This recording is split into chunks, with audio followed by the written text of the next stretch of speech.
Thomas stood at Farquhar, the top station of his branch line.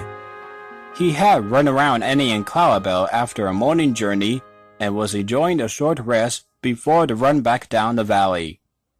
His driver and fireman stood beside his cab talking to the conductor who brought startling news. "Did you know the station master was burgled last night?" he was asking. Thomas's driver shook his head.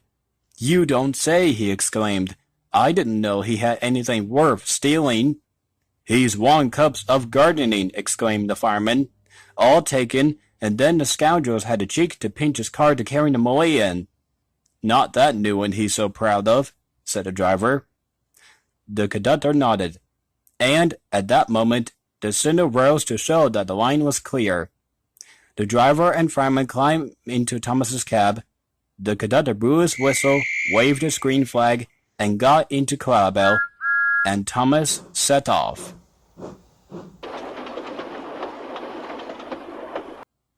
By the time they were through the tunnel, the train was running nicely. Road and railway were beside each other here with only a stream between them. Thomas remembered his race with Bertie the bus. He'd only won because he could go through the hill while Bertie had to go over it.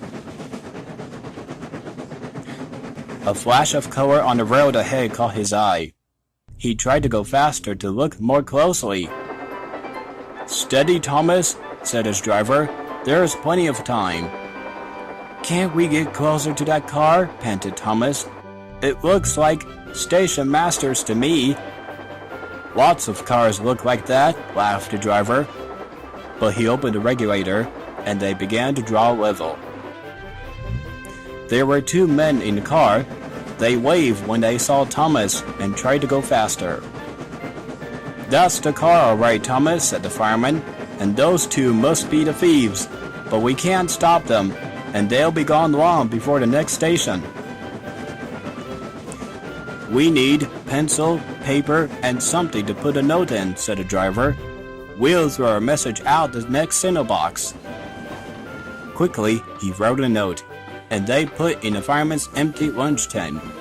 Then, drawing ahead of the car, Thomas whistled to attract the signal means attention. They slowed so that the fireman could throw the box up to him.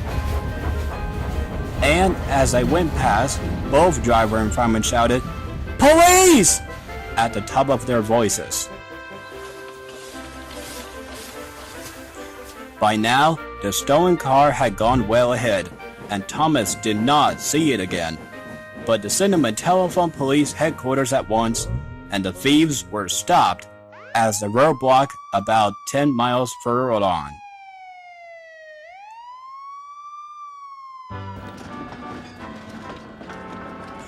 That afternoon, Sir Topham Hatt traveled in Annie to Farquhar. When he got there, he and the station master climbed on to the porter's trolley. They told the passengers the whole story, and the station master thanked Thomas, his driver, and his fireman for their prompt action.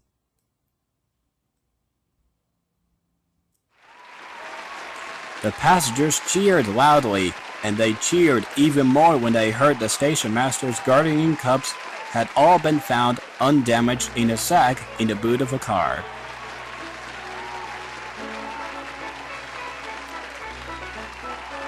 "A long time ago," said Sir Topham Hatt, holding up his hand for silence, "Thomas showed how valuable he is to the smooth running of my railway. I am sure you will all agree that today he has, once again, proved himself to be a really useful engine."